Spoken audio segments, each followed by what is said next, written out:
I'm Darren with Action Esports, and this is Action Recap, where we highlight various stories ongoing within the esports community. For our first story of the day after a brief hiatus, let's start off with NYXL's Pine. For those of you not familiar with the big boss himself, he swapped to Overwatch following a period as a professional TF2 player known for his sniper. Pine shocked the world with his hitscan play at Apex and has since been one of the most feared players in his role at the Overwatch League. Despite having played in only a handful of games at the Overwatch League, Pine has earned himself the nickname of Big Boss Pine, as each time he took to the stage, it seemed that he was a near unstoppable player capable of single-handedly changing the course of a fight gone bad with heroes like McCree.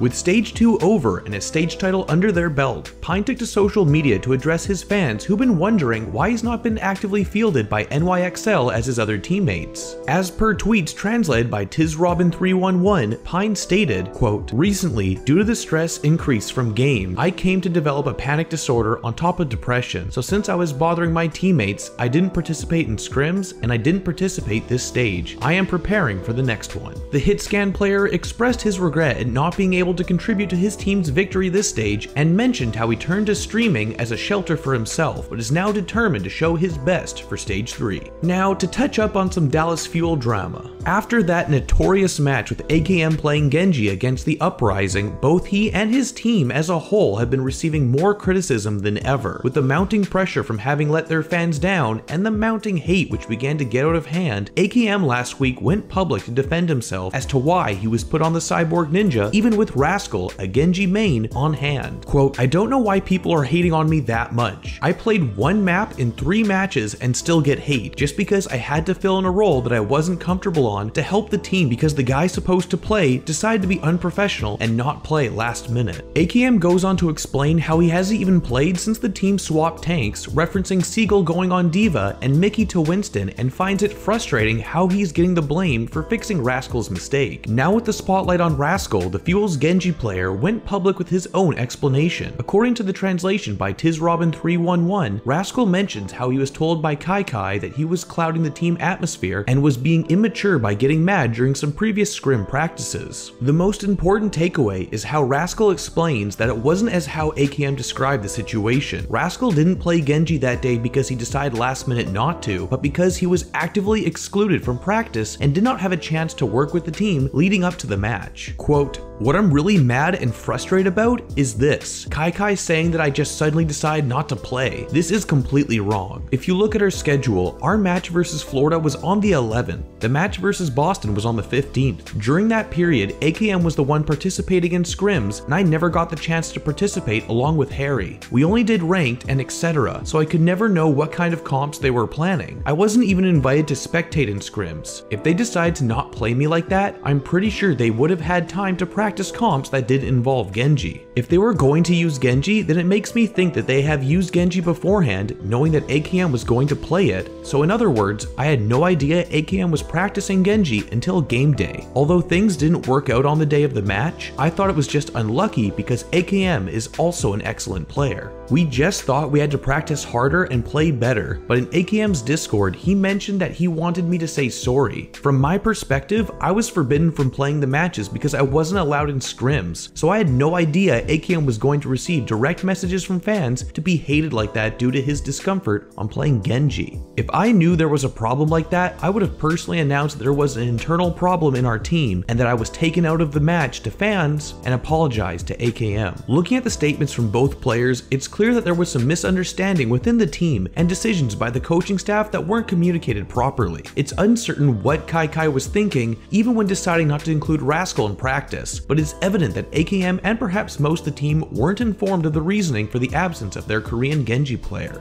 Rascal went on further to explain how in his mind the team should be practicing even harder during a time when they are bleeding losses and struggling internally, but it seems that Kai did not see eye to eye with Rascal's Korean work ethic. It's a bit sad that issues that should really been kept behind closed doors have been made public, as it only serves to damage the Dallas Fuel brand and adds unnecessary pressure to the team as a whole from the mounting speculation and frustration of their passionate fan base. After struggling for most of Stage 1 and 2, it's unknown how the Fuel will move forward. Will they keep running Seagull and Mickey as tanks, bench Taimu to purely a hit scan role, or even go and remove Kai as many fans have wanted? With rumors of the Valiant and Fuel in talks of trading players, we might be seeing a drastically different Dallas Fuel heading into Stage 3. According to Slasher's sources, the Valiant are looking to trade or sell French stars like Unko and Soon, while also having a keen interest in expanding their Korean player pool with a certain Korean Tracer player, while the Fuel consider a complete overhaul across several positions. For our last story of the day, the LA Gladiators have officially made the addition of Flex Tank Void to the lineup according to an announcement by the player's former team Kongdu Panthera. After the addition of the team's main tank Fissure, the Gladiators took on new life and became a team capable of almost making it to the playoffs of Stage 2 following a lackluster Stage 1 debut. Many pros and coaches alike have expressed how Fissure's contributions goes to show how crucial it is to have a talented tank player who's able to lead the charge, peel, and create space to allow for the rest of the team to do their job. The addition of Fissure saw iRemix displaced from his spot in the lineup. Whether Void completely replaces current off-tank Aaron Bishu Kim in a similar fashion remains to be seen. The Gladiators finished off Stage 2 with a solid 6-4 record, just shy of making it into the playoffs given how the other matchups in Week 5 played out. With their 10-10 mark on the season placing them 8th in the ranking table, they have quite a ways to go if they are to make the Season 1 playoffs with map points alone. But with Void on board and the momentum from Stage 2, the possibility of the Gladiators taking home a stage title is still very much on the table. And with that, that's all for this installment of Action Recap. If you enjoy our content,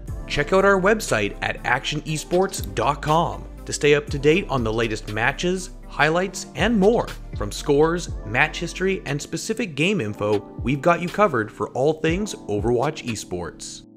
If you enjoyed this video, don't forget to check out our channel for more action-packed content. Also, like and share this video, and click the subscribe button to join our notification squad. Thanks for watching.